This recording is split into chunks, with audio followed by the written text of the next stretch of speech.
Next step, you take your tools, and I carry them out in I have a little toolbox that I carry my tools in. Go into the field. I find a patch of flowers that has honeybees on it. And that's critical because that's your starting point. And then once you've found the patch of flowers, you use the bee box to capture bees and introduce bees to your little feeding station, your little feeder comb. Okay, we've caught bees in the box, and we've put a comb in the box filled with the anise-scented sugar syrup. And I've let the bees come forward from the rear chamber where they were captured into the front chamber where the comb is. That's why I've raised this divider here. Now I'm going to gently open this door to let these bees out. They've been in there for 5 minutes, so they've had a good chance to bump into that comb. One bee's escaped, but I think there's still some other bees in there. Let's see.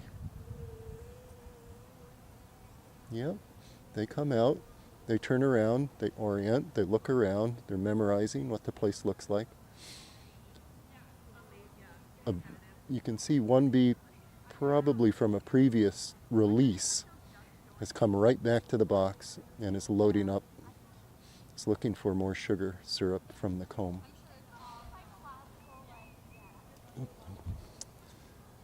What I'm going to do now is I'm going to just pull that comb out of the box to make it a little easier for a returning bee to find it.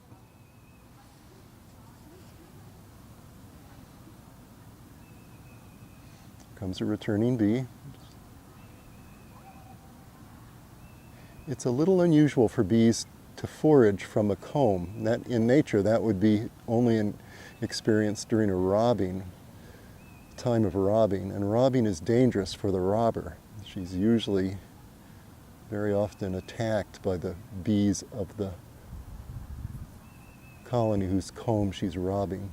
So these bees sometimes come back and act nervously, and they are nervous. But their desire for rich food overcomes that nervousness, and as you can see, the bee will settle and load. And now you start making observations of which direction they're flying home, and you start labeling bees, putting a dot of paint on the thorax and the abdomen, or both, of your bees so you can recognize individuals. And with your notebook then, you start timing when bees leave, when they return.